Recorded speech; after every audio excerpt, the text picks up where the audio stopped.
Welcome back in, builders. We have the second anomaly preview post, and it is quite a doozy. This one definitely has spoilers later on, so I will warn you before I go down there. But other big news that came out here, we have our release date. Anomaly releases on April 11th, so very close, not too much of a wait here. Just as a non-spoilery overview, they showed off some cool encounters we can have and show off some of the technology that they mentioned for dealing with them or things that you can research that come out of dealing with the anomalies. It's looking pretty cool. So if you don't want to get spoiled on anything, now's the time to head out. And for everyone else, let's take a look and see what they're showing off here.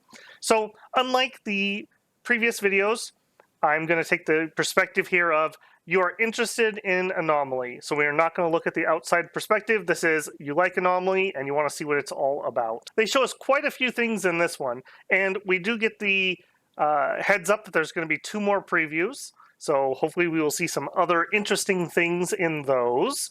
The first anomaly that they show off here are Shamblers. These are essentially like nanite-powered zombies. I know one of the bigger, more popular mods is, I think it's called Zombieland, and they do some really interesting things with streamlining how the game runs to be able to run as many zombies as it does. But we shall see. This one, I mean, this is a lot of moving things on screen, so these ones work kind of like temporary zombies, resurrect all kinds of different bodies. It looks like lots of skeletons on this one, so definitely going to want to make sure you keep your battlefield clean if you're worried about these guys.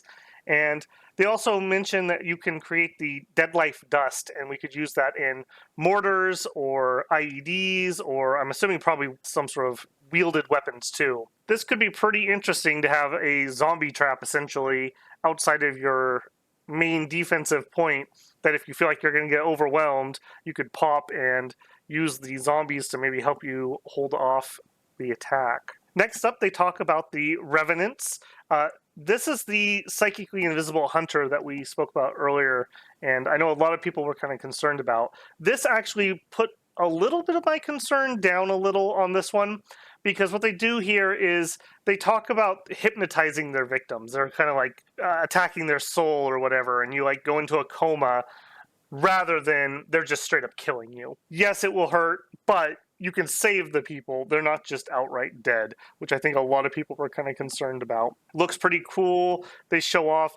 I'm guessing maybe these marks have something to do with like the tracking of the attacks, because I mentioned you're going to have to find ways to track him so that you can figure out where the lair is and actually go and fight them. That's kind of what this is looking like. Again, we see a lot of those little marks on the ground. There's ways to track the Revenant. If you damage it, the creature may leave chunks of flesh behind that you can study to improve your tracking. It can also be detected by proximity alarms, and its invisibility can be disrupted by EMPs, explosions, fire foam, fire, or special barophyrite disruptor flares. So I actually like that there's a lot of ways that you can approach that.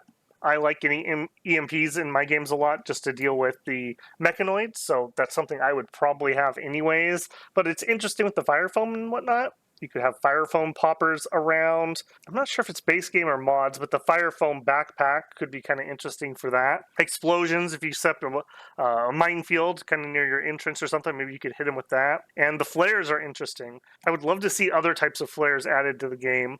Could be something kind of useful. Play with the light and dark mechanics a little bit more. Next up, they show metal horror infestations. These are like you get infested by this parasite and they control the body and they leave like skins behind. So you have to try to like figure out who is infested. Another one that was pretty worrisome for people, but it sounds to me, if I'm interpreting this correctly, when you discover like somebody who's been infested, it says here, if detected, the metal horror will cut its way out of the host and attack. Be careful in investigating. You may have a fight on your hands. But I'm assuming in this picture, this metal horror came out of Az, and you can see that he's not dead. Like, he's not in a good way. Like, he's not having a good time of this, but he's not just straight up dead. So you could find the person, and ideally you can save them. And even if it's, not guaranteed that they survive through it, it's also not a guarantee that they just straight up get taken over and killed. Pretty happy to see that one. These seem kind of interesting. And then they go on to containment protocols. One of the big things I think we see here right away is this looks like a tribal playthrough. And they have essentially like a rope restraining room facility built here. And so even tribals will be able to participate. I don't know how well some of these other things that you can do will be available to them, but they'll at least have that. And these look like maybe metal horror infestations. I'm just guessing on that, though. But you can definitely tell that this is a tribal playthrough. And then down below, they show you maybe a little bit more secure facility. And we've got these higher tech with like chains, maybe, or some other restraint type. We see these look like maybe some sort of suppressor machines or research machines in each of these rooms. Lots of different creatures that they're holding here. Some, like this, looks like maybe those metal horror things, but I don't see any of the spikes on these guys. These ones maybe are some of the zombie type things. Looks like there's maybe an escape going on here. We also can see, I think this is one of the new crossbows they're going to talk about. One of the new items. Yeah, to prevent escape, the colonists can suppress entities or build an electric inhibitor to suppress them automatically. Wise colonists will also build separate containment cells using special bioferrite flooring and walls to further suppress them. So definitely going to want to make sure you have a secure facility if you're going to be keeping these things around. And then they talk about research and harvesting. So we get a glimpse of the tech tree here. And this separate technology track gradually increases your knowledge in the dark archotech behind the incursion. It also teaches you more about rituals, archotechnology, serum, and weapons. The rituals sound kind of interesting to me. Just another thing I like about this is this kind of gets my mind wondering what kind of mods people will come up to take advantage of that. So like here we can see advanced psychic rituals. That sounds pretty dang interesting.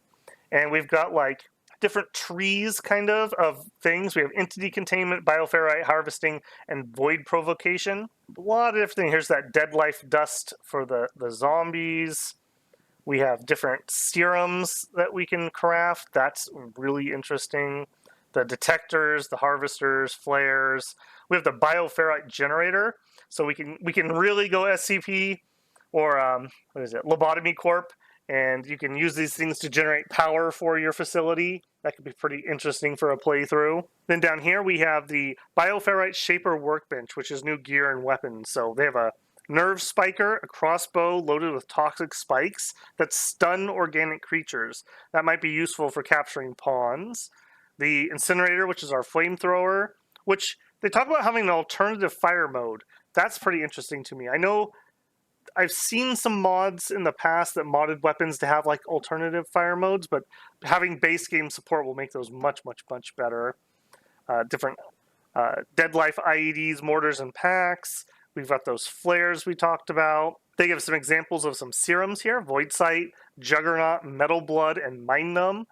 I'm curious to know if these are like permanent serums, like you just get it once and you're now Captain Rim, or if this is just like temporarily buffs, like temporarily increased strength, speed, and recovery time. That could be pretty interesting. And then they also talk about we're going to have the ability to make ghouls, which are kind of like organic killing machine people that we can control. So could be interesting for some of your darker colonies to use those in their defense or turn that hated enemy of yours into one. Very, very interesting. So I'm glad to see we're going to have another 2 previews, and we are only 2 weeks away, so those are going to be rapidly coming at us. I'm interested to hear for people who are in on Anomaly, how excited you are, if you're happy with what they previewed here. From the point of view of playing in Anomaly, I'm pretty happy with this. I like what I'm seeing here. I've already had a couple different ideas for playthroughs that I want to do, and I'm loving. It feels like a lot of these things will be really good for modders, and so the cool things that we will be able to have for that. I think the Rim Magic type people will really have some good stuff here. I think those mods do similar things to a lot of this, and this will just make it easier on them because you will have base mechanics to mod off of rather than having to kind of hack things in like some of them have had to. Yeah, pretty excited for that. Glad to see they put a few of the fears to rest and showed off some of the stuff. I'm still really hoping in one of the 2 previews we get, what I would like to see is some other stuff in the DLC that you will unlock by having the DLC but not starting the Anomaly content specifically. So that is my number 1 wish. I'd love to hear what yours is. And I will be back again to cover this when we get the 3rd preview. I'm looking forward to it.